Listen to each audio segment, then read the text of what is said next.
contact me if you really need some communities in the north to attend. So yeah, we'll share more information on that on our Facebook page. Now I'm going to get into why we're here today. So, we are here today to talk about nuclear energy. Nuclear energy, as you guys know, is one of the most powerful forms of energy on the planet. And there are countries all over the world right now talking about nuclear energy, talking about, using it for harm, using it to harness the power of energy. And so there's this big rush to mine nuclear energy. And the communities and the public are only being told what the governments are telling them or what the companies are telling them. And there is a lot of information being left out that people need to know. And today, Keepers of the Water, along with the High Prairie Regional Environmental Action Committee, we call them REAC, are going to be presenting these experts who are from all over Canada, and they're going to be sharing their knowledge about what else we need to know about nuclear energy. And so, with that, I'm going to introduce our two facilitators, moderators for today. So we have, let me just get to the names here. So we have Jules Astrix. She's the project manager for the Society of the High Prairie Regional Environmental Action Committee, aka REAC, who's one of our longtime partners. And then we also have Wanda Lauren. She's the chair of the Peace River Environmental Society. So I'd like to welcome both of you. And I'm going to hand it over to you to introduce all of our wonderful guests today. Hi, and welcome everyone. And put in the chat where you're all tuning in from. Thank you. Thank you so much, Jesse. I also want to thank all of our experts for participating in this important webinar so we can better understand the real effects of nuclear power production in our region. We are threatened with 4 massive nuclear reactors proposed just north of the town of Peace River. The project proponent is performing information sessions and consultation, and so is the government of Alberta performing listening sessions. But there are so many important factors we will never hear about from them. Nuclear power is more than something we just add to our energy mix. Once it's in place, the radiation and contamination that occurs will never go away. So it's a lot more than just part of our energy mix, and it deserves some really careful consideration. I believe Wanda, my colleague from Peace River Environment Society, is going to introduce our first expert. Thank you, Wanda. Thanks, Jewel. Yes, I would like to introduce Dr. Gordon Edwards. And this is a very short bio because those of us who have met Dr. Edwards know, wow, what an amazing resource Dr. Edwards is for us. Anyway, so he is a mathematician, a physicist, a nuclear consultant, and president of the Canadian Coalition for Nuclear Responsibility. And you could find them at www.ccnr.org. And he is based in Montreal. And since 1979, he has made technical and also information presentations on nuclear issues in Canada, in the United States, Sweden, and Australia. And he has received many awards, I'm not surprised, including the International Award as a Peacemaker. Welcome, Dr. Edwards. Well, thank you very much, and I'm really pleased to be here. I appreciate the invitation. I'm going to be going a little quickly because we're just going to touch the tip of the iceberg today. But if later I may be able to give a longer presentation if people are interested. So I'm going to share my slides and just have to make sure I get that going.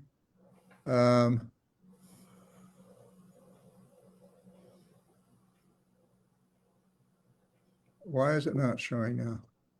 Gosh. We can see your slides, Gordon. We see it, but it's starting at chain reaction. It's not at the beginning. I don't know why I've lost the thread here. There's some kind of thing on the screen. There it is. Okay, yeah. All right. But my thing is not advancing, I'm afraid. I'll have to try again.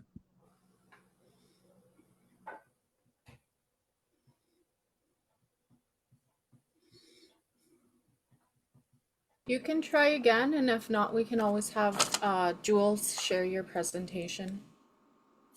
I hope that Dr. Edwards, because I'm again, it's sorry, starting at chain it's not reaction. advancing. There's something, oh, here we are. It's now going. Okay. Excuse me, I'm sorry for the glitch. I'll go right back to the beginning.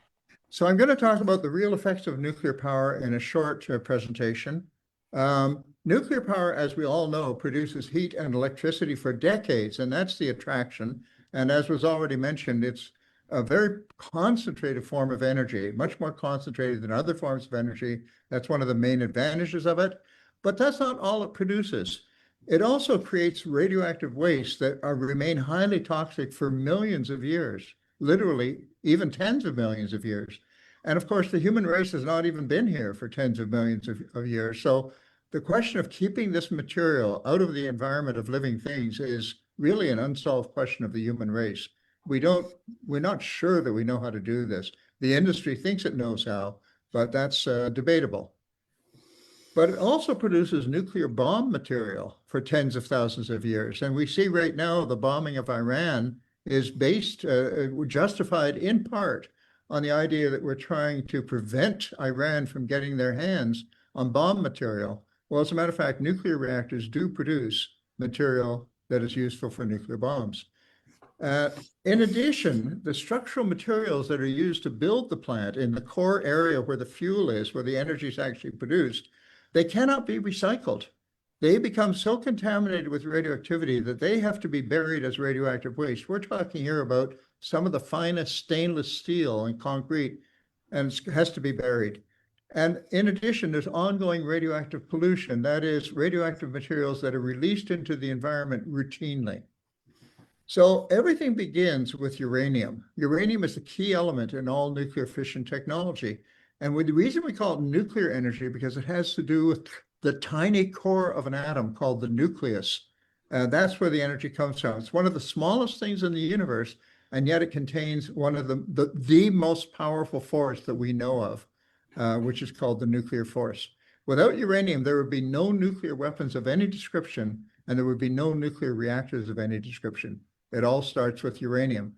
Now, back in 1896, we got the first hint of this of the power of uranium, when Henry Becquerel discovered that uranium ore, a rock containing uranium, gives off a kind of an invisible energy that will expose a photographic plate, even if it's protected from light. And close contact can produce burns that resist healing. As Henri Becquerel learned, he got a very nasty burn on his chest, a radiation burn, very hard to heal. Now, you can't see the energy coming off uranium, but if you put the rock in a cloud chamber, you can see the tracks. These are condensation tracks, and you can see the energy just pouring off of this rock. It's invisible to our eyes, our ears, our smell, our taste, but there it is. And it's been going on for millions and millions of years without ever stopping. So it's an amazing amount of energy. And scientists were able to figure out that if you added it all up over a few thousand years, it would be enough to destroy large portions of the Earth. Except at that time, they figured there's no trigger to do that. There's no way to get all that energy released all at once, because radioactivity cannot be shut off. It cannot be speeded up. It cannot be slowed down. There's no off switch and there's no accelerator. So you just have to watch out, because it can also burn you. Now, radioactive disintegration comes from the nucleus. The nucleus is basically unstable for these particular atoms.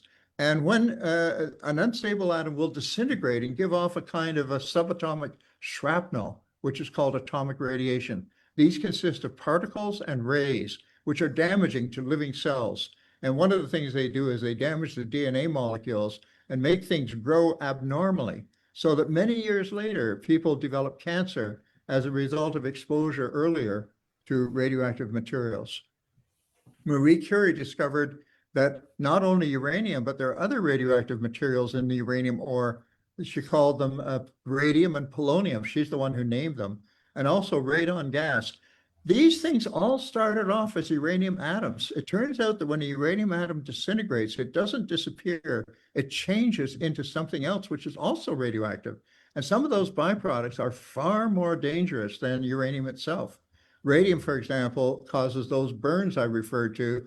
And Marie Curie figured, well, we can fight cancer. If it burns healthy cells, it'll also burn cancer cells. So we can use it to fight cancer because of its danger. These girls, unfortunately, they were using radium to, this is back in the 1920s. They were using, these are teenage girls, young, and they were using radium paint to make things glow in the dark. But they all developed sicknesses by getting very tiny amounts of radium into their bodies. People thought they would not be harmful, but in fact, they died from fatal anemia, from bone cancer, and later on from head cancers. So we learned very early on that this stuff is dangerous, very dangerous. Here is a uranium miner back from about the 1970s. He's dying of lung cancer caused by breathing radon gas in the mines. Radon is also a byproduct of uranium, a natural byproduct. Here's a man, Alexander Litvinenko, an ex-KGB agent from Russia, who was murdered by a small amount of polonium-210. Polonium-210 is the very thing that Marie Curie discovered in the uranium ore. So these things, all three of them, polonium, radium, and radon, are killers. They're deadly. And they're all left behind in the uranium waste when you mine uranium. Canada has 220 million tons of radioactive sand left over from uranium mining. And it contains all of those materials that are not uranium, the radium, the polonium, the radon, and many others besides. Now, many years later, 43 years later, in fact, they discovered something else about uranium. They discovered the trigger that will release a lot of energy all at once. It's called a neutron. And when a neutron strikes a special type of uranium, it's a rare type of uranium. Only 7 atoms out of 1,000 are this type. It's called uranium-235. And when a neutron strikes the uranium atom, it splits into smaller atoms. And those smaller atoms were not existing in nature before. They're newly created, highly radioactive elements that are called the radioactive waste of nuclear power plants. They're called fission products. Also, it's given off more neutrons and a lot of energy. It releases a great deal of that nuclear energy. That's the energy of the bomb, and that's also the energy of nuclear power reactors. If you explode these things all at once, then you get destruction of a city. This is a single uranium bomb, just one bomb weighing a few kilograms of uranium were dropped on the city of Hiroshima in 1945 and destroyed the city. We have learned how to harness the energy of the fission into power plants to boil water. That's basically what a nuclear power plant is. It's a way of boiling lots of water, creating a lot of steam, and using the steam to turn turbine and generate electricity. Just the same as in an oil-fired plant or a coal-fired plant. It's just the way you boil the water. But at the same time, you produce all those fission products, hundreds of different varieties of highly toxic radioactive fission products. This man is he's an actor. He's in an ad for the Canadian Nuclear Association called Small Wonder. He's saying, isn't it amazing that this little uranium pellet can give as much energy as a carload of coal? But what he doesn't tell you, and what the industry doesn't tell you, is that if that pellet had been used in a nuclear reactor, this man would be dead. Because you have to keep an eye on that pellet after it's used for the next 10 million years. It's become one of the most dangerous objects on Earth. Why? Because after it's used, it's no longer uranium. It's been converted into those fission products. And those fission products are so radioactive, they will kill one of those fuel bundles there. Those are CANDU fuel bundles. One of those fuel bundles would kill any human being in a matter of 20 seconds if they just stood 1 meter away from it when it first comes out of the nuclear reactor. Now, the radioactivity dies down over the years, over the centuries, over the millennia, but it still remains toxic even 1 million years after being produced. And this is indestructible stuff. We have to keep it out of the environment of living things for millions of years. It's a heavy price to pay for a few decades of electricity. What do the extra neutrons do? I talked about the extra neutrons that are given off, but one of the things they do is the stray neutrons turn non-radioactive things into radioactive things. So, for example, water. In Canada, we have a heavy water called deuterium. It's just like ordinary hydrogen, only it's heavier. And it's not radioactive. But when it's hit with a neutron, when a neutron comes and hits it, it turns into a radioactive form of hydrogen called tritium. And that tritium can replace the non-radioactive hydrogen in the water molecules. And once it's in the water molecules, you can't filter it out. There's no way you can remove the radioactive tritium from your drinking water because it's just like ordinary water, only it's radioactive. Now, routine tritium emissions from nuclear reactors are measured in trillions of becquerels every year. Trillions of becquerels of tritium are released into the air and into the water and into the soil. Now, what is a becquerel? Well, a becquerel, of course, is named after that gentleman I showed you, and it means one radioactive disintegration is happening every second. So when you talk about trillions of becquerels, you mean there are trillions of disintegrations happening every second. I did a calculation for the Peace River nuclear project. There would be about 1,224 trillion becquerels of tritium released every year. I compared that with the drinking water for Calgary. They use about 480 million liters every day. And in fact, that amount of tritium given off by the Peace River project would be enough to render all of Calgary's drinking water unusable on a yearly basis, day after day. So there are other routine emissions as well. So when they talk about nuclear being clean energy, this is a lie. It's not clean energy. It releases a lot of radioactive poisons routinely into the environment. They just don't like to talk about it. They also release radioactive carbon dioxide and other things. So what things get activated? Well, as I told you, the water produces tritium. Air produces carbon-14, which is radioactive carbon. That can get into your DNA molecules.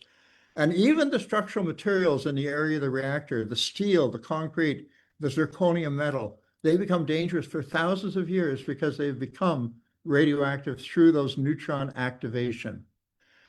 Here's the longevity of some of those activation products. They talk about the half-life. A half-life means how long it takes for just half of the atoms to disintegrate. So nickel-59 has a 76,000-year half-life. You can see that these things have half-lives here in the thousands, tens of thousands, hundreds of thousands, even millions of years. And so it remains a perpetual problem of the human race. How do you keep this stuff out of the environment forever? You know, everything rusts and disintegrates and decays in a normal fashion. Well, when these things fall apart through natural organic wear and tear, they're going to get into the drinking water, they're going to get into the food chain. And how do we prevent that? That's what the new industry says. They know how to do that. I don't believe them. I don't think they know how to do that. So what do the extra neutrons do? They do another thing, and that is they convert some of the uranium into a new element called plutonium. And plutonium turns out to be a nuclear explosive. You can make nuclear bombs with it. In fact, plutonium is a man-made material. It's made inside the nuclear reactor, and it will be around for tens of thousands of years after it's produced because it has a half-life of 24,000 years. That means that even after all the nuclear reactors are shut down and everybody's forgotten about them, people can still go and get that plutonium and use it to make bombs thousands of years into the future. So we are creating a problem for the future and for the present in spreading this stuff around. By the way, this is how much plutonium you need to destroy a city. That's the exact amount of plutonium that was used in the Nagasaki bomb that destroyed the city of Nagasaki in 1945. And that's the end of my show. Thank you. Thank you so much, Gordon. That was really concerning and disturbing, and we really appreciate your expertise on this. I'd like to introduce our next expert, who is Dr. Nancy Covington. She's a retired family physician now living in Nova Scotia. Having grown up in Ottawa and seeing preparations for the Cold War, Nancy now views the use or threat of nuclear weapons through a health lens and considers this to be an ultimate public health disaster. She's a longstanding member of the International Physicians for the Prevention of Nuclear War Canada, a past president of one of its forerunners, and currently a board member. As the province of Nova Scotia recently revoked its 42-year-old ban on uranium mining, she's been active with work to reinstate this ban. So thank you so much for joining us, Dr. Nancy. And I'm just looking for the correct, Yes, here well, it is, I will window to start while share your Jewel gets my slides. slides up. There we are. Thank you. My topic is the health effects of nuclear power locally and secondarily around the world. Next slide, please. I speak as a member of the Canadian affiliate, as Jewel said, of International Physicians for the Prevention of Nuclear War. Our aim is to prevent a nuclear weapons catastrophe, but we also study the health effects of the whole of the uranium pathway. Next slide, please. I have three main takeaway points. Firstly, that permissible levels of radiation are not necessarily safe levels for all, especially women and babies. Two new studies show increased cancers associated with nuclear power plants up to 25 kilometers away. And nuclear power plants can become pre-positioned nuclear weapons in war zones. Next slide, please. Radiation, in its simplest form, figuratively, literally, and chemically, is poison. There is no amount of radiation so small that it has no ill effects. This is a quote from former President J.F. Kennedy at a time when above-ground nuclear tests were releasing strontium-90, which ended up in milk and babies' teeth. Strontium-90 is treated like calcium in the body, and eventually it led to the Partial Test Ban Treaty, which literally drove nuclear weapons underground. J.F. Kennedy's quote is as true today as it was in 1963. Next slide, please. This slide really builds on what Dr. Edwards told us. No matter what particle it would be, or X-rays, which can be turned on or off, ionizing radiation rips electrons from atoms. The biological effect is that it breaks DNA or cellular molecules, which in turn creates more chemical radicals, which do more damage. The star in the photo is a cloud chamber photo of alpha particles from a tiny bit of plutonium making tracks in the lung of an ape. Cells will be damaged if they get in the path of the track. Next slide, please. This is the Nagasaki bomb. After a blast of ionizing radiation hit locally, the contents of the mushroom cloud were spread over the world, initiating what is called the Anthropocene. Now, nuclear power activities are adding to that layer of radioactive material. All of us receive 2% of our background radiation from nuclear bombs and its testing, and 1% from nuclear power. Permissible levels of ionizing radiation were derived from the health data of the survivors of the Japanese bombs dropped on Japan. It is called the Lifespan Study, started in 1950 and is ongoing. Next slide, please.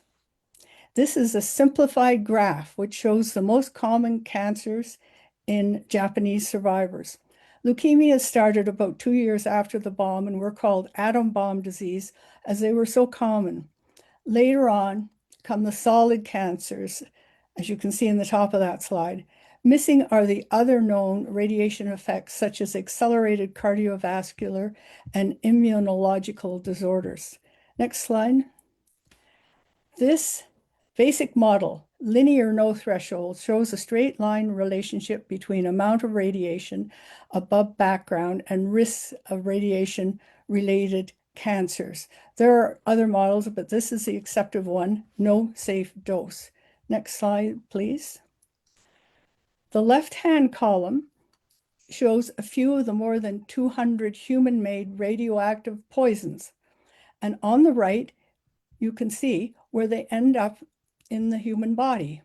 Of note, tritium and carbon-14 will biomagnify Notice the fetus in there with 2 times, it says on the slide. These, as we heard, are produced in CANDU reactors. Whether radioactive material comes from bomb testing or nuclear power, the health effects are similar. Next slide, please. This is Bruce CANDU. In addition to the daily emissions into air, soil, and water, there are bursts of these things, especially iodine-131, that have been reported. People in the area are given potassium iodide tablets to take in the event of a significant burst of iodine. These tablets would block radioactive iodine from entering the thyroid, thus protecting it. But how those officials are supposed to notify residents is not clear to me. Next slide. There is disproportionate harm to women and children of ionizing radiation. Women are twice as sensitive, and babies and girls are up to 5 times. This was from further analysis of the lifespan study. The permissible levels were based on reference man, a fictional Caucasian male in his mid-20s in perfect health. Next slide, please. There are wide-ranging permissible levels of tritium, as you can see from this slide. They may be high in Canada to accommodate CANDU reactors, which produce a lot of it. The industry brags to keep low, way below that, but it's still there and it biomagnifies in babies. Next slide, please. 2 new American studies about cancer incidence and mortality in proximity to nuclear power plants were published in the last 3 months. Amalgamating the results, the first study showed Massachusetts into zip codes. The result, statistically to 95% confidence interval, shows high excess cancer risks in females and males. Females a bit younger. The risk of cancer is closer to a nuclear power plant disappearing at 25 kilometers. You have to remember this is association, not causation. Next slide, please. This slide shows the extensive fallout distribution in the case of a major accident. Pictured here, Chernobyl, which was a dual-purpose nuclear power plant producing both nuclear bombs and energy. After Chernobyl, there have been many effects on the citizens, including farmers in Wales not being allowed to sell their animals without a washout period, subtle cognitive issues in children. Belarus children suffered a lot and found to have cesium-137 and unusual chronic illnesses amongst many effects. Next slide, please. Zaporizhzhia nuclear power plant was put in cold shutdown because of the Russian-Ukraine war. Despite being shut down, the waste fuel still needs constant cooling, which means pumps must run continuously. These pumps rely on the electrical grid or generators, which many times were cut off. If the spent fuel heats up, there is a risk of a Chernobyl-type explosion. Next slide, please.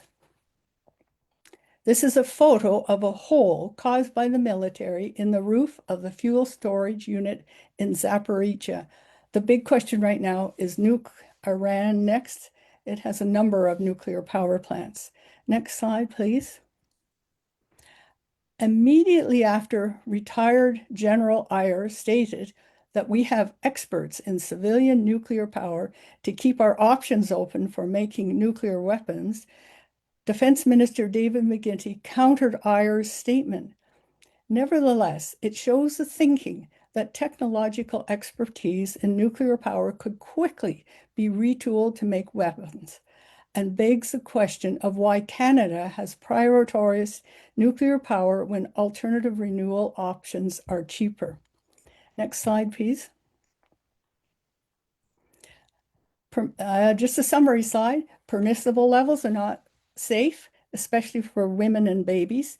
And new studies show the association up to 25 kilometers away of health effects. And nuclear accidents and nuclear power could make a pre-positioned nuclear weapon, and the technologies of nuclear weapon and nuclear power are the same, uh, and may be behind some of the push for nuclear power. Thank you very much, and I welcome all questions. Thanks so much, Dr. Nancy. We're taking questions in a kind of a convoluted way. We have the questions going on to Facebook, and then they're going to go into our chat afterwards. So we'll just carry on. Wanda, if you want to introduce our next expert. Thank you. Thank you. I would like to introduce Dr. Dale Dewar. Dale Dewar. Dr. Dale is a rural family doctor with 45 years of experience in Canada, including Northern Saskatchewan and Nunavut. She wrote a textbook called From Hiroshima to Fukushima to You about the human health effects of radiation. Dr. Dale lives in a passive solar house close to Wynyard, Saskatchewan. Welcome, Dr. Dewar.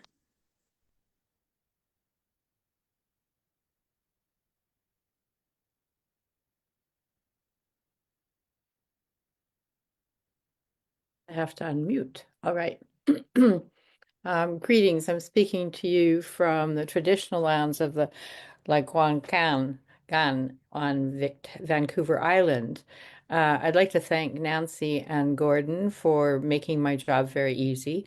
I don't think I'll even show any slides. You've got some of mine. But to the audience, I would like to just say, you would be forgiven if you thought that nuclear energy was the best thing ever, that it was clean and green and miraculously inexpensive. That is what the nuclear industry wants you to believe. So why would this group of speakers and hundreds like us want to swim upstream? Why would we volunteer to speak against nuclear energy? It would be fair to say that we feel compelled. I haven't checked with them, but I think it's true for all of us that we believe that the fraudulent thief of millions and billions of our taxpayer money gets away with this because of ignorance. We are educators to combat the widespread lack of information we teach. We teach history, we teach physics and biology, and mostly we teach that we don't want our world polluted in the search for power. The discovery of X-rays in 1895, as Gordon pointed out, was followed almost immediately by the discovery of radioactivity in rocks in 1896. In a sense, X-rays could be considered tamed radiation because you could turn it off and on with an electric switch. And they led to a revolution in the practice of medicine. Aside from burning the skin when the dose of X-rays was too great, X-rays didn't seem to cause any harm. Although rarely, occasionally, there was some notable, like Clarence Daly, Thomas Edison's assistant, who developed osteosarcoma and died a painful death in 1905. Over the decades, radiologists fine-tuned the dose of radiation to remain below the pink level. And used X-rays for setting bones, identifying some of the things that happen in chests like pneumonias or congestive heart failures. And once again, since patients did not seem to show any long-term damage, basically physicians went on thinking there was none and that the X-rays were safe. I would like to point out that there was a man who disagreed, and that was Herman Muller, who in 1927 discovered that the use of X-rays on fruit flies actually produced changes in the chromosomes, and that those changes were reflected in the way the chromosomes behaved. The problem with extrapolating to humans was that he needed something like 10,000 generations, which was not possible to follow for obviously in the human race. But this idea that X-rays were safe changed in the 1950s when an increase in what had been an extremely rare disease, leukemia, was noted in children in the British public health system. Dr. Alice Stewart and her statistician, George Neal, played a bit of a counting game. Each leukemia child was matched with another with similar background, same sex, same household. If the household smoked cigarettes, a smoking household without leukemia was selected, and so on. Although she collected files on over 200,000 children, she said, when we had 31 pairs, we knew that it was prenatal radiation, X-rays, while in the womb. She published in 1957. Her findings were corroborated by Rosalie Bertell and Bruce McMahon. There was incredible denial from the medical profession. These three were treated badly, and it was not until the mid-1970s that the practice of pelvimetry, the routine measuring of the size of a pregnant woman's pelvis, discontinued. Pelvimetry was not the only instance that where medicine misused or abused radiation. In the 1920s, not knowing before the advent of X-rays that a large thymus was a normal finding in infants, we as physicians irradiated the thymus glands of babies. Again, an increase in breast and thyroid cancer was noted 10 years later. In the 1930s, we eradicated children's scalps for tinea capitis, or ringworm, and these children developed meningiomas. I didn't go into medicine because I could say words with more than 3 syllables. 5 to 10 years later. In the 1940s, we fluoroscoped tuberculosis patients and increased the incidence of breast cancer among the survivors. There were many other misuses of ionizing radiation, but one of the most recent is the use of CT scans on children who have bumped their heads. These children have higher incidences of meningiomas. X-rays are the only form of ionizing radiation that can be turned off with a switch. We've already mentioned the others, and we cannot avoid the background radiation from the rocks that contain the radioactive minerals, from the potassium in our food, and the radon in the air. How do we know when to choose to expose ourselves to further radiation? PET scans, cardiac scans after heart attacks, increase the incidence of cancers between 3 and 17%. I have asked patients after their scans if they were so informed, and on my small study of 8 people, no one knew that there was any increase in cancers. Secondary cancers after treatment, radiation treatment for primary cancers, are increased in incidence, and we're only beginning to learn by how much and how to protect from them. I speak to physicians about choosing wisely, which is informative. Just as patients must participate in their healing, they must also participate in their diagnostics. And the answer for me is in education. The industry has governments and private citizens in the thrall of wonder. Atomic energy is fascinating, bewitching, and beyond comprehension, the amount of energy that's found in an atom. And so the questions are, what is wrong with it? And I think that my 2 speakers have touched on the waste, which includes the whole nuclear power plant. That's the decommissioning. The fact that it's not green.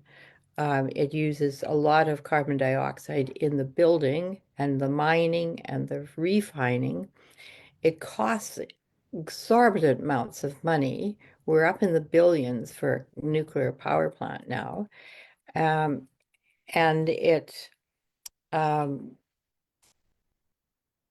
has a potential for nuclear catastrophes, including nuclear weapons. And then finally, there's the health effects, which I think we've covered somewhat.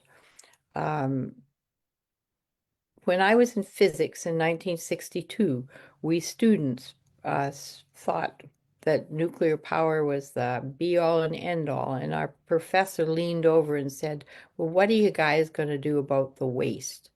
And we thought he was just a real stick in the mud, the kind of guy who's not going to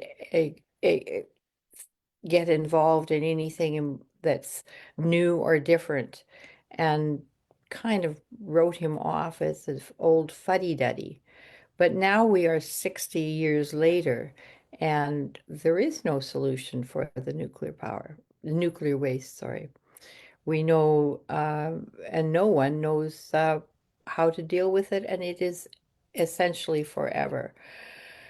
And some of us are very angry that this is not recognized, that the effect of nuclear power means that we have waste that is going to affect not just our children and grandchildren, but I believe I owe the phrase to Dr. Edwards, that who is thinking about our children? Thank you.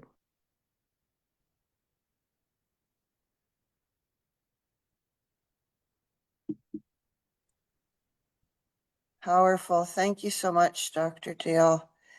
Yeah, that's really disturbing. I would like to introduce our next expert, who is Angela Bischoff.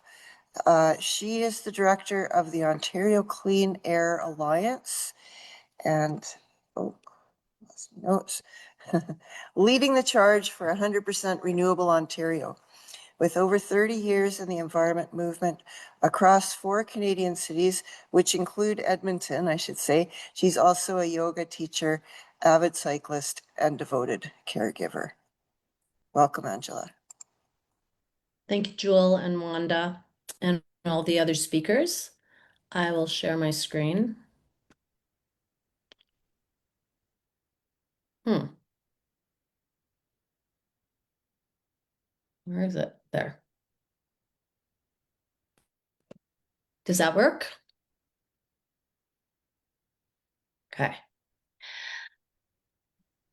So Jewel has asked me to address the issues of nuclear power in Ontario, specifically the history, the costs, and the waste. So I'll go through that as quickly as I can in under 10 minutes.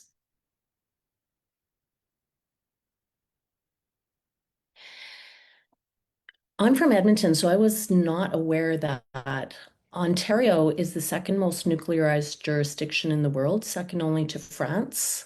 We currently get about 50% of our electricity from nuclear power, and that is set to rise under Doug Ford's plan to 75% by 2050. At the same time, renewables are falling.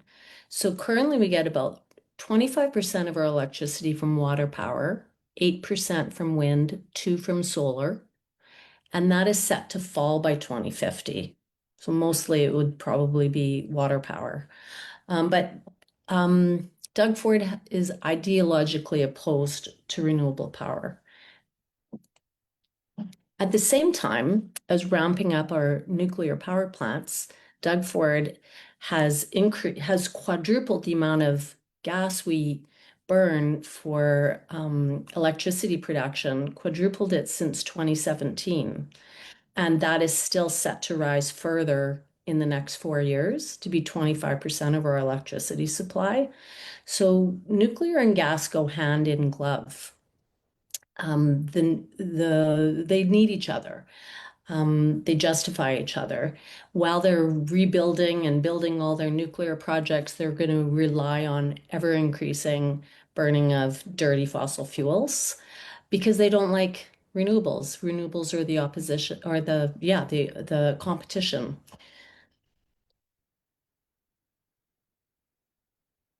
So who benefits from Doug Ford's electricity plan?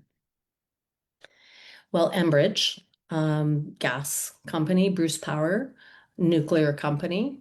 They're they're a private company, but they manage publicly owned nuclear stations. So they privatize the profits, whereas the public take the waste and the risk is socialized to the Ontario and Canadian taxpayer. TC Energy, which owns half of Bruce Power and they're a gas company, Cameco Uranium, and Ontario Power Generation. That's the provincial utility that runs all the nuclear stations. Ontario right now has 20 nuclear reactors. They're not all working. Pickering 8 reactors. It's just 30 kilometers from downtown Toronto. Bruce State, it's on Lake Ontario. Bruce 8 reactors, Darlington 4 reactors. Incidentally, all the Bruce reactors and the Darlington reactors are being rebuilt to extend their lives for many more decades. They're all on our Great Lakes. And this nuclear spending spree that happened in the 70s and 80s to build these 20 reactors, it essentially bankrupted the old Ontario Hydro, which was our public utility.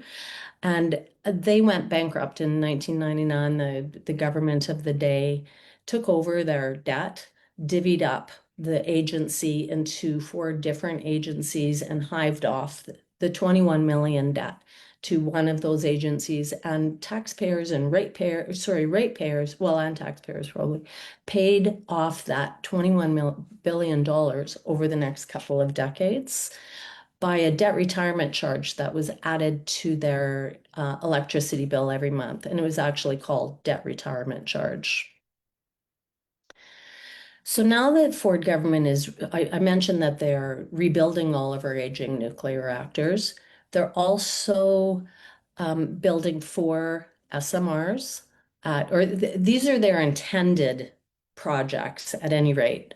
4 SMRs, or small modular nuclear reactors, at the Darlington station.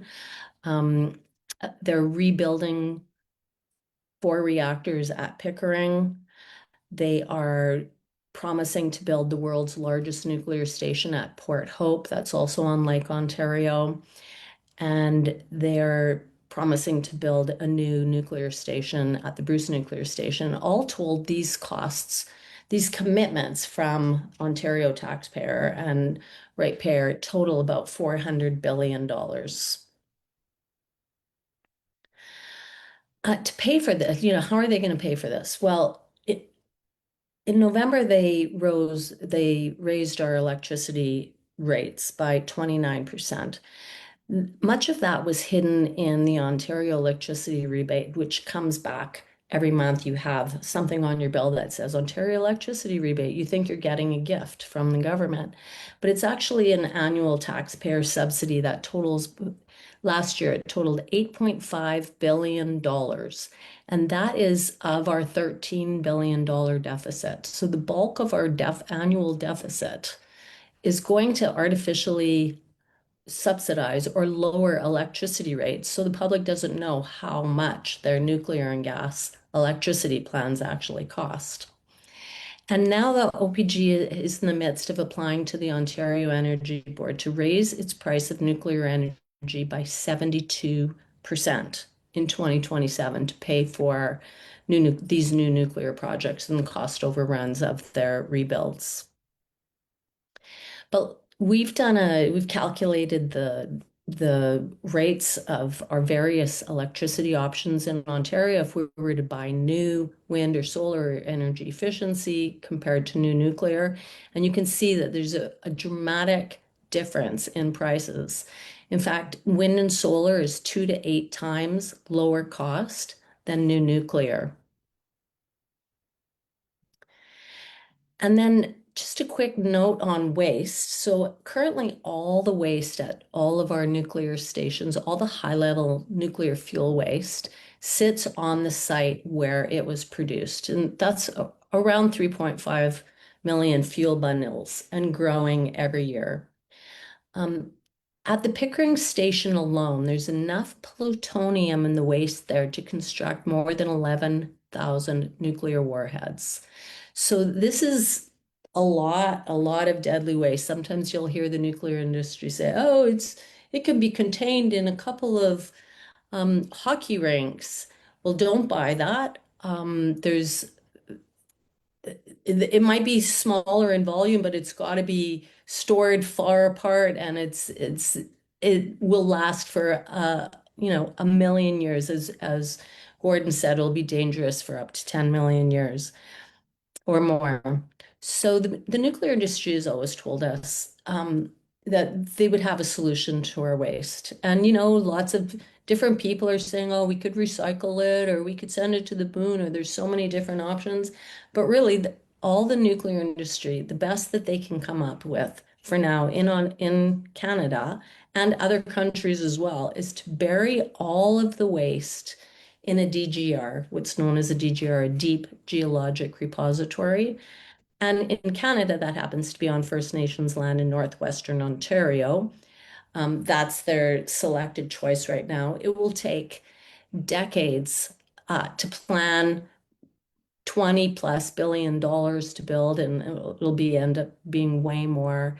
Their plan is to then spend decades transporting all of Canada's high-level nuclear waste to the site on highways, in trucks, and bury it in this deep hole, fill it up. It'll take 100 years to fill up, and then abandon it for a million years and just hope it doesn't leak like all the other DGRs hosting radioactive waste have already failed, including one in Aussee, Germany, which they're actually having to pull the waste back up to the surface and figure out another way to deal with it. So the environmental community, for the most part, opposes the DGR, and we at the Clean Air Alliance advocate for safer interim storage on site where it's produced until we have a better solution for what to do with it. And in the meantime, stop building it or stop creating more nuclear waste. Finally, like Ontario and Canada really stand alone in this serious nuclear blitz that they're all dreaming about putting nuclear reactors in all the different provinces. But around the world, wind and solar are really taking off in storage, and that's because they're truly modular. They're clean, the fuel is free, they don't have to rely on petroleum imports, and it's cleaning up the air. So much so that in 2024, and this is just the trajectory, 92% of all the world's new electricity supply around the world came from renewable power. I mean, that's where the world is going. Meanwhile, the share of nuclear power is declining. So in the late 90s, 17% of the world's electricity came from nuclear power, and now it's 9% today. And that's because all those reactors that were built in the 70s and 80s, they're all old now and they're shutting down. Canada and Ontario in particular is bucking that trend and going in a different direction. But there's hope because the rest of the world gets it, and Canada will surely see the light soon. Feel free to follow us. We're on X, Blue Sky, Facebook, Ontario Clean Air Alliance, or On Clean Air. Thanks very much for your time.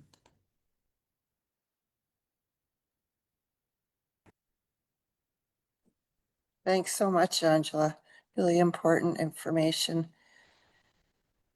I'll call on Wanda to introduce co-chair of Keepers of the Water, Jerry Cheesy. Thank you. I hope I don't butcher the name. So Jerry is chief of, and I think I've got this, Tethebe Bathe Dene First Nation. Jerry, you can you can correct me if I'm wrong. The Fitz-Smith Indian Band, and Dene Nation South Vice Chief.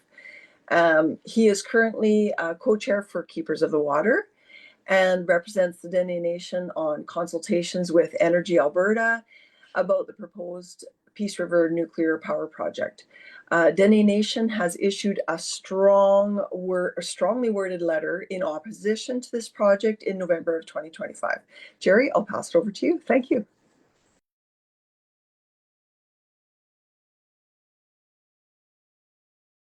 Hey, good morning, everyone. I'm calling from my house in on the shores of Great Slave Lake here in Yellowknife. I'm very happy to be a part of this webinar on nuclear development here in northern Alberta. I've had a long history working with our people on water protection. Recently, the Dene Nation held an assembly in Fort Good Hope on the Mackenzie River on December the 22nd to the 24th, I believe, at which time we had a resolution put on the floor on nuclear power, oil and gas, the oil sands, treat and release, and the AI data centers. And because most of our communities are in the Mackenzie River Basin or are on the shores of the Mackenzie River, water quality and water quantity is very important to our people. We use it for transportation, both in summer and winter. We use it for hunting, fishing, and trapping and municipal plants that grow along the rivers and the lakes. So water is very important to the Dene. So we voted on this resolution and it was passed unanimously. We are currently drafting up a letter for our national chief to send the resolution and also the letter to the appropriate government agencies to let them know where we stand in light of these kinds of projects being proposed and that are existing today.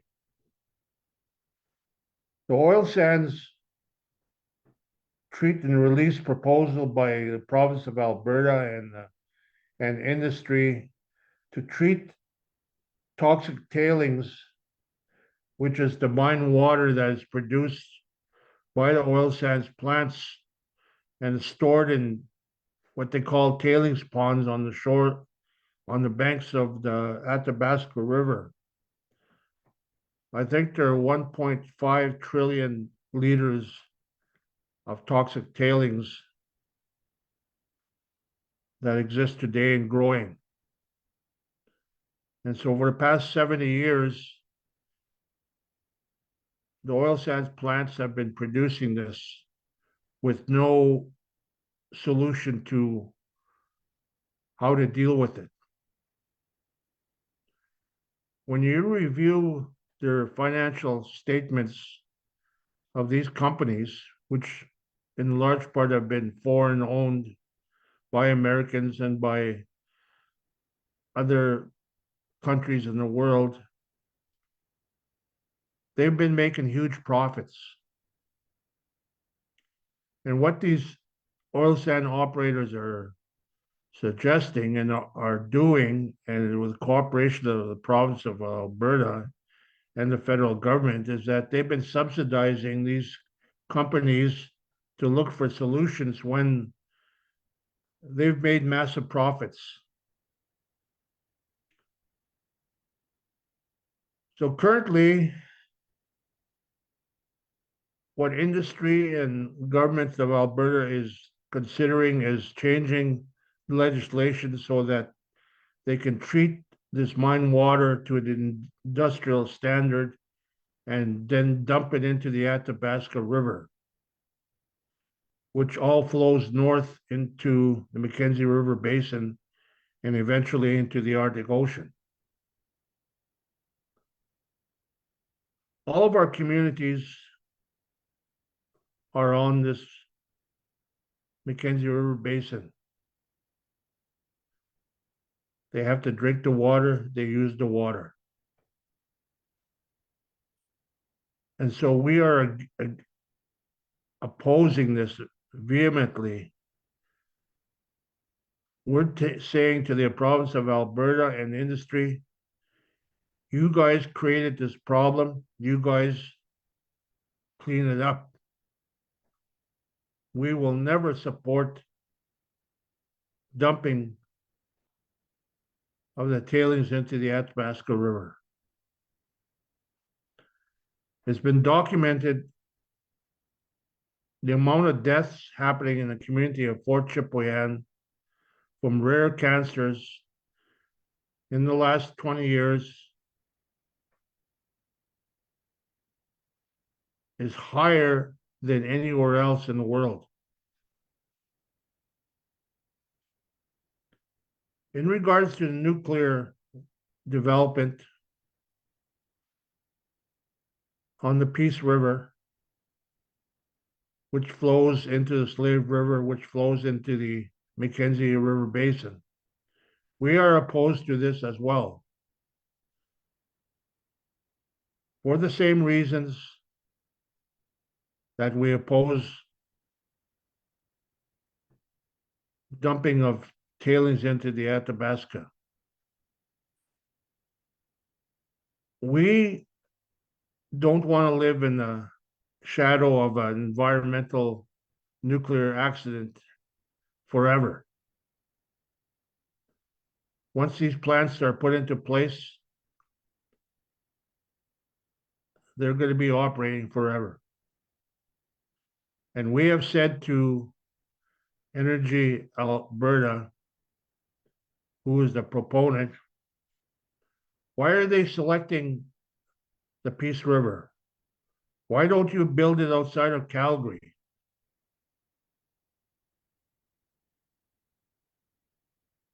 They did not give us any answer, but we know the reason why they're building it on the northern Alberta on the Peace is because of the water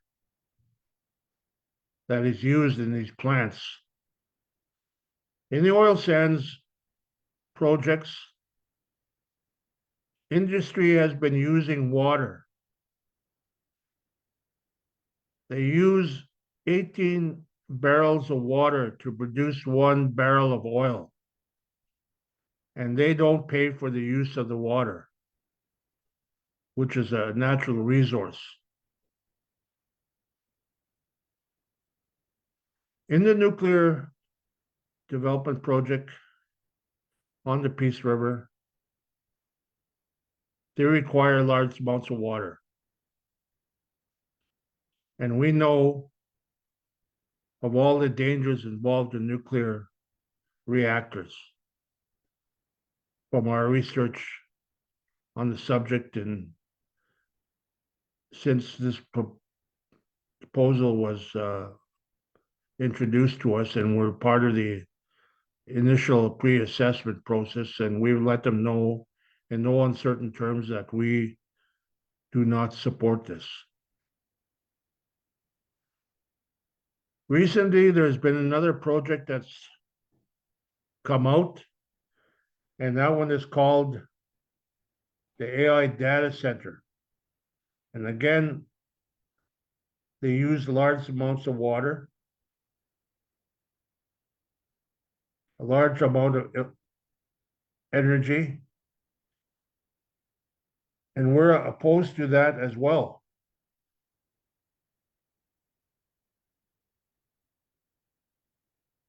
Alberta has been in a drought for the past 5 years. This has lowered the amount of water that's flowing north into the Mackenzie River Basin.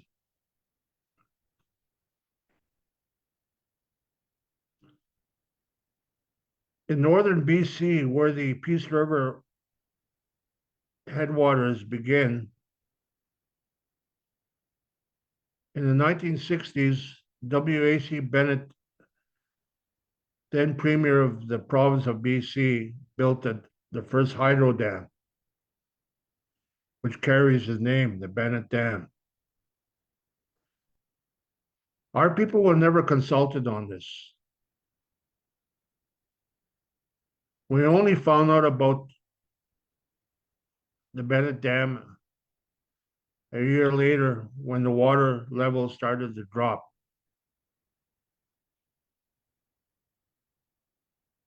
And nobody's ever taken responsibility for the environmental impacts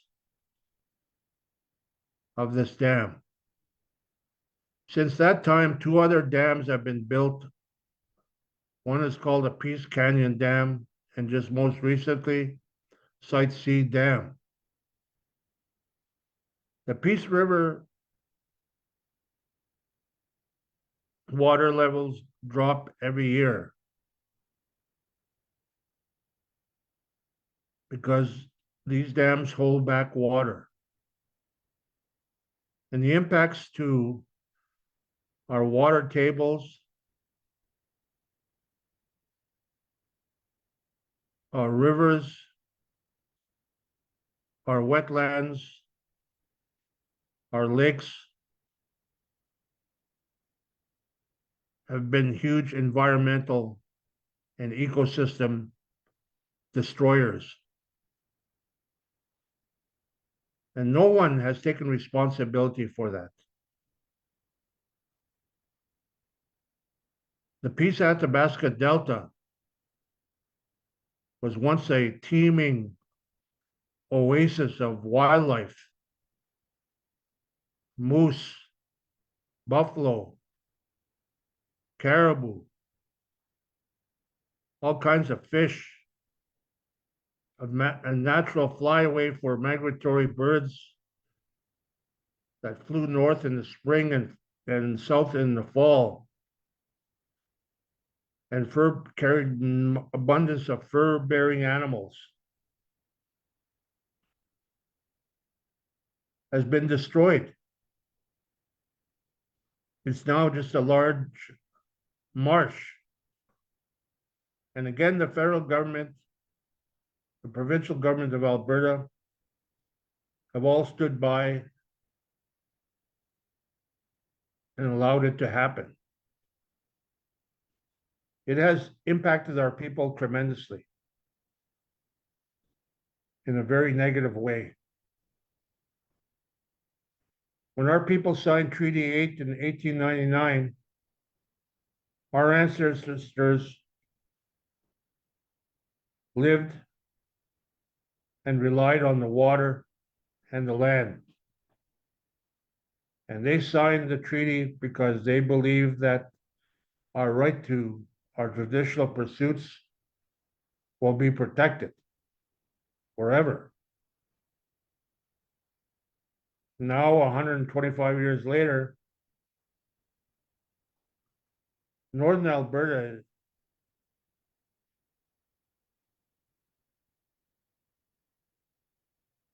has been destroyed. Our treaty right to hunt, fish, and trap has been impacted. And it falls on us as First Nations people to stop this development, and which we are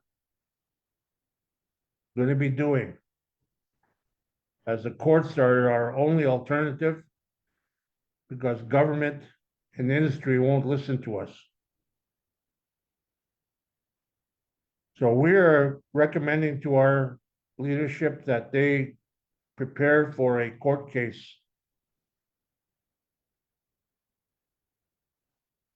to bring this kinds of developments to an end, especially the treatment and release of toxic tailings into the Athabasca.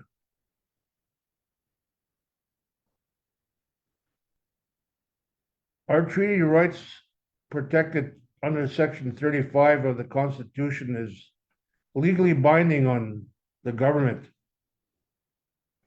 but they have chosen to ignore us. And we have no choice now to put a legal challenge on the effects of these developments on our territories and our lands and our people. That is why I'm very happy to be a part of this webinar, because I think information is and awareness is the only way we're going to combat negative economic industrial projects that are being proposed and fast-tracked by the Liberal government in Canada. I have 5 granddaughters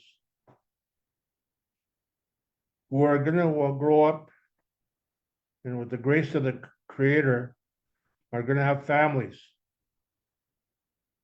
And I don't want them to live in a world where clean water is something of the past. We have to protect the water, not only for First Nations people, but for everyone. We have been blind to the cumulative environmental impacts of industrial projects in the province of Alberta, in the province of Saskatchewan, in the province of BC, that all flow north through the water. On Lake Athabasca, in the 1950s, the government of Canada started a mine in this place called Uranium City. It is now abandoned, and uranium contamination is everywhere. And it is on the shores of Lake Athabasca. In the 1940s, on Great Bear Lake, at a place called Port Radium, a uranium mine was also started. This is the mine that produced the uranium that created the bombs that were dropped in Japan in 1945. The local people, the elders, when they were told of this in the last 10 years, were devastated that they were a part of this bomb that killed thousands of Japanese people. They were devastated. They were heartbroken that they would cause this kind of destruction on other humans. The local people worked at that mine. They carried uranium ore in canvas bags on their backs to load the barges that would go down the Great Bear River, up to Mackenzie, to Fort Smith. And again, our people would be the ones that were unloading these bags of uranium off the boats onto the back of trucks and go 14 kilometers to a place that is called Fort Fitzgerald. Again, our people would unload and load it onto the boats and ship south. Along this route, bags of uranium have fallen off these boats, off the barges. In the community of Fort Fitzgerald, the federal government's uranium department, I'm not sure what they're called, have been working with the First Nation there to deal with the residue of the uranium that's there on the river banks and on the shores. So when they talk about nuclear development in northern Alberta, we're well aware of the negative impact it has on us as First Nations people directly. And we want no part of it.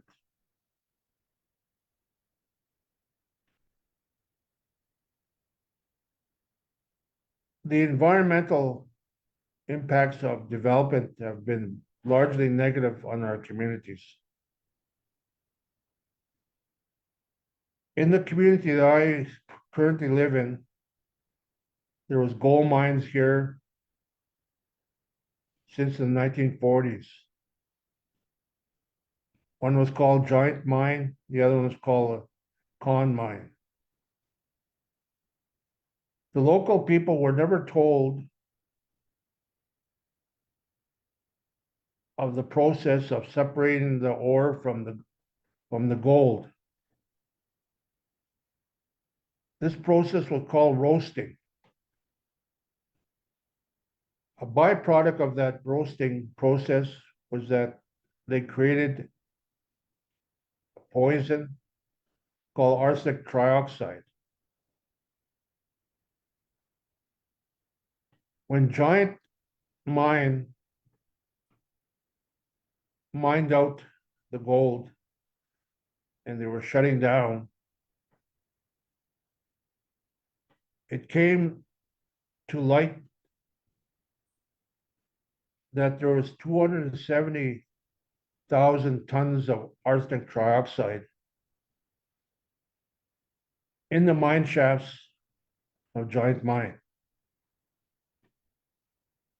Arsenic trioxide is a very deadly poison. It would kill every human in the world if it ever got out.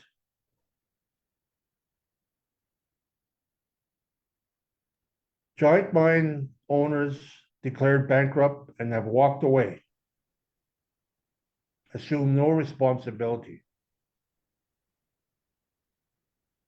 That is why we really believe in the concept of the polluter must pay.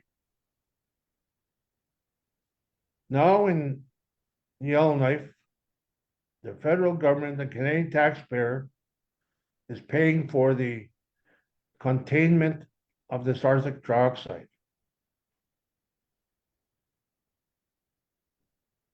In the past 4 years,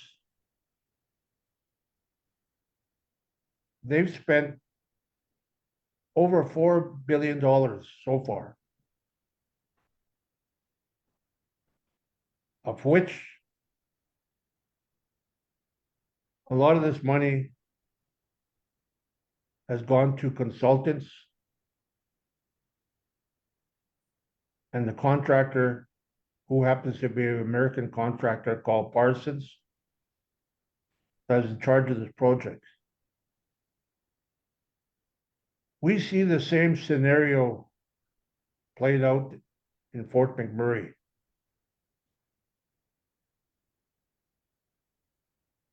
When they finally mine out all the oil sands, these people are going to walk away and leave the mess behind. That's Thanks so why we much. oppose these developments. Thanks so much, Jerry, for pointing out these patterns that repeat over and over again throughout time. And the concept of polluter pay is so, so important. And yet that never happens with the nuclear industry. We actually have a question about who pays for stuff that we're going to get into after, but we do have one more speaker and we're running just a little bit late. I hope that you agree to do an in-depth one-on-one webinar, Jerry, with us about these same topics so we can get into more detail, because the patterns that you point out are so important. But we do have to go on to our last speaker. Otherwise, we'll have to, No, yeah, go we're gonna run ahead. out of time. Okay, so I want to introduce Pat McNamara. He is our local citizen expert. He's became involved in nuclear issues back in 2003 in Port Hope, Ontario, when their citizen group, Families Against Radiation Exposure, forced the cancellation of Cameco's project. They had planned a down blending operation using excess weapons grade plutonium and uranium that they bought from Russia. In 2004, he discovered the gymnasium and kindergarten area of the elementary school his daughters attended was built on radioactive waste, exposed it, and forced cleanup. Pat also worked with groups in northern Alberta from 2007 to 2011 to stop Bruce Power's attempt to build nuclear reactors again in the Peace Country. And he moved back to Manning in May of 2025 to help the Northern Action Alliance group stop this current attempt to build reactors around Weberville. Welcome, Pat, and thank you so much for joining us. Hi there. Thanks everybody for being patient and taking the time to find out more about nuclear. I'm not a nuclear expert, I'm a carpenter, but my home community faced the same problems that Northern Alberta residents are facing. They dropped a nuclear project on us and nobody in the community knew anything about it. The damage and effects of a nuclear project begin as soon as a proposal is announced. Individuals and the surrounding community are both affected. What's radiophobia? Radiophobia is a fear of ionizing radiation that impedes rational decision-making. Suicides, abortions, stigmatizations, depression, anxiety, bullying. The consequences of radiophobia are significant and can be severe. The fear of radiation is well documented, as are its impacts. Radiophobia may be irrational, but it is real. The health and sense of well-being of some residents have been harmed since the project was first announced.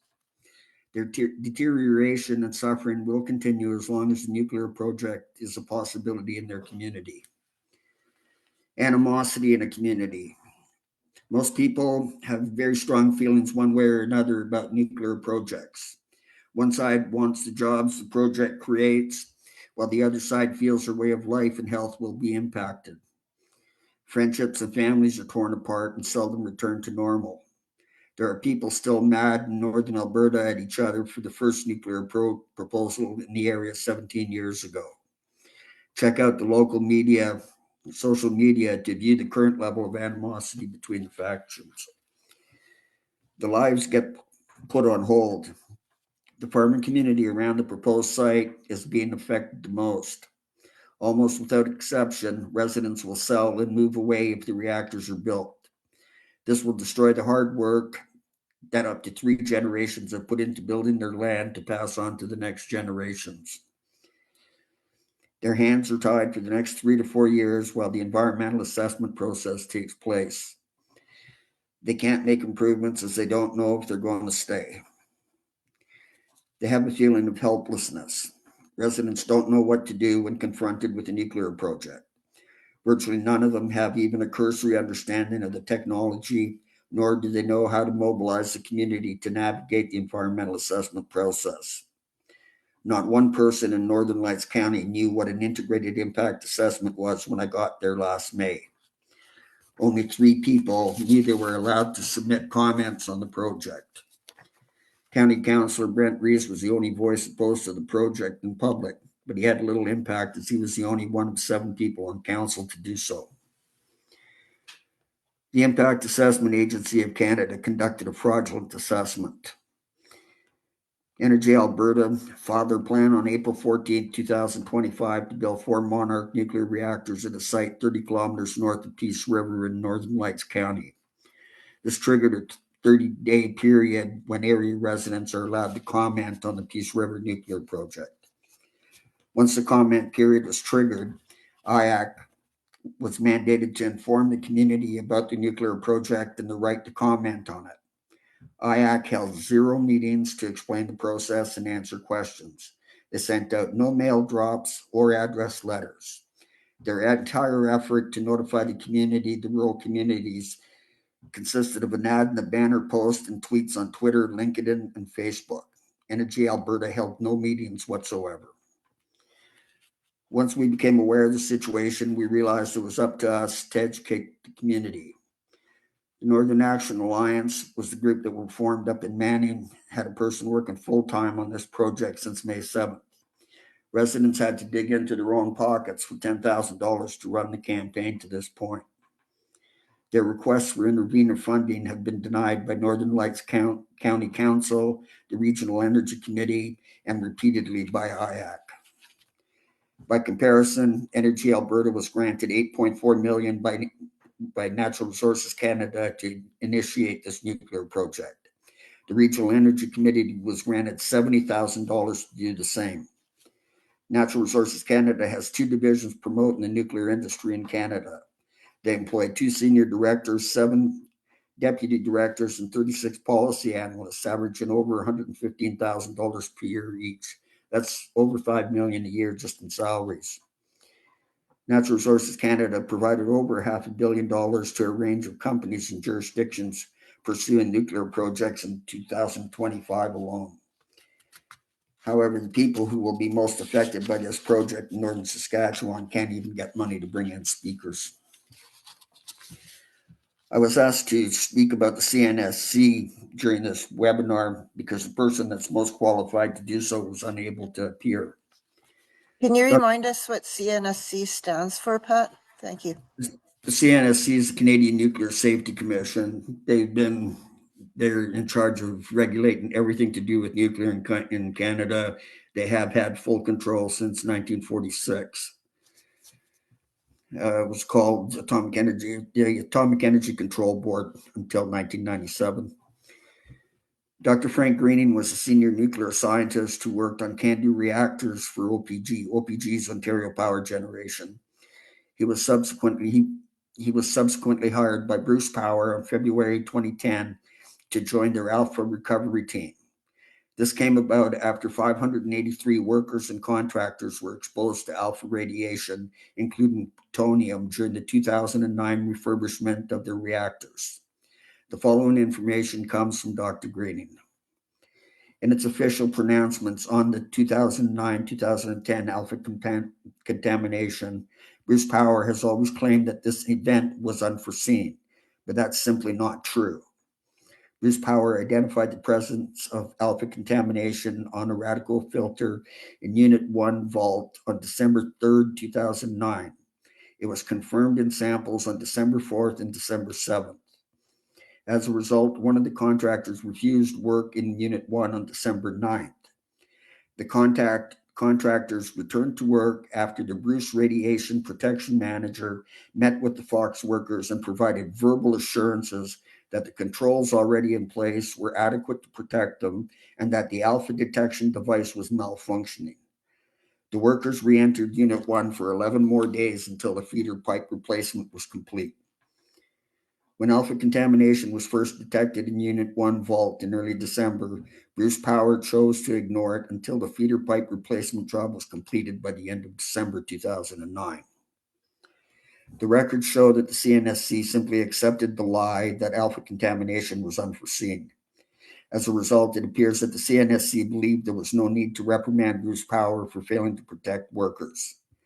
At a subsequent CNSC public hearing, Dr. Thompson, the head of the CNSC's Environmental and Radiation Protection Directorate, stated, "The Bruce Alpha event was unforeseen, and there was no evidence that there was a potential for this event.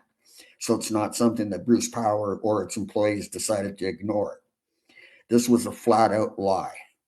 As the CNSC records show that during the refurbishment of the Point Lepreau reactor in February 2009, there was an airborne alpha incident which was identified and reported to the CNSC. Thus, the CNSC did indeed have knowledge of this potential for airborne alpha contamination in the CANDU vault during refurbishment operations at least 6 months before the Bruce alpha event occurred. Dr. Greening provided 11 other documents from 1984 to 2009 that reported alpha contamination of CANDU reactor systems. The CNSC held a hearing in February 2010 on the alpha contamination. The CNSC requested that Bruce Power test all 583 workers for internal alpha radiation, but they refused to do so, saying it would be too difficult and time-consuming. Bruce Power offered to test 38 workers to see if further testing was worthwhile. In a Globe and Mail interview, Bruce Power spokesman John Peters stated the company's response to the CNSC is open to negotiation. Under the applicable sections of the General Nuclear Safety and Control Regulations, federal inspectors issue requests to nuclear companies and not binding orders. In other words, the CNSC cannot order a nuclear company to do anything if they don't want to do it. It was also revealed during the hearing that there was only one facility in Canada capable of testing for internal contamination, and it could only process 10 samples a week. It would take 14 months to test all the exposed workers. This is only one of many examples of the corruption endemic to the CNSC. They are captured regulators. They exist to protect the nuclear industry and not the health of Canadians. Thank you very much. Wow, really disturbing, Pat. And as I understand, the CNSC does not actually have a medical department, like it's Canadian Nuclear Safety Commission, so they're supposed to be protecting our safety, yet they don't have a team of doctors, for example. They don't have that. They have epidemiologists, but not a medical department. So yeah, really concerning. That's right. There's just a long list of atrocities that they're responsible for. As I stated earlier, they've been in charge of everything nuclear in Canada. They've made every decision on every project since 1946. Every radioactive site we have they were responsible for it. When the miners first started coming to prominence in the 1970s, it was revealed at the time that the CNSC hadn't notified any of the miners of the dangers of uranium or radon for 40 years.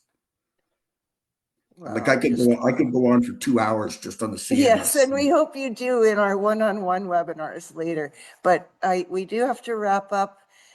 We have just three questions from Facebook, and I will read the first question, which I think Gordon was going to take that one. And it's from Natasha. Her question is, thoughts on the Rook 1 mine north of La Loche.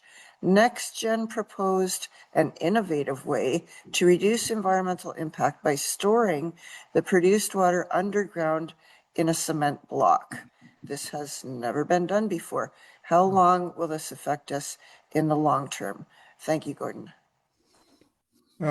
Yeah, well, it's the problem with these radioactive tailings, as I said before, is that uranium produces about a dozen radioactive byproducts, all of which are far more toxic than uranium itself. And these are all left behind. So the 85% of the radioactivity is left in the tailings. That's one thing. Second thing is these radioactive tailings have a half-life of 76,000 years. It means that none of the radioactive materials in the tailings will be cut in half until 76,000 years have elapsed. That's far longer than human history. And the problem is that when we mine the uranium, we are breaking up the ore to extract the uranium, and therefore we're liberating all these other things. And instead of being in a solid rock formation, which they were before, they're now crushed and ground up and much more available to the environment. Now, leaving them underground is sort of like, in a way, one can see certain advantages to leaving it underground in the sense that, extreme weather conditions and so on above the surface are not likely to disperse it so easily if it's underground. On the other hand, nobody's going to stop it from migrating through the surface, through the groundwater and into the surface water over a period of centuries and thousands of years. Now, groundwater moves very slowly. It takes like 30 years, perhaps, just to move off-site from the mining operation. But 76,000 years is an awfully long time. And so what you're doing is you're dooming the whole very complicated hydrological system in northern Saskatchewan, which consists of countless little lakes and ponds and streams and so on.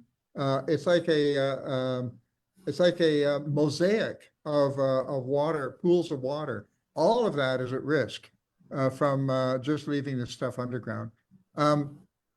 People in the Mining Watch Canada, for example, have pointed out that there's only two substances whose consequences are so dangerous that they probably should really never be mined at all and just left in place. And those are asbestos and uranium. We shouldn't be mining them at all, really. Because Thank in you. mining it, we liberate all those materials that nature has locked up in solid rock. Such an important point. Nature has locked this stuff up in solid rock. And here we are, busting her loose. So, yeah, very questionable, very questionable. Okay, our next question, I think, is for Angela. It's an internal question. Someone asked, who is paying for the construction of the deep geologic repository, industry or government?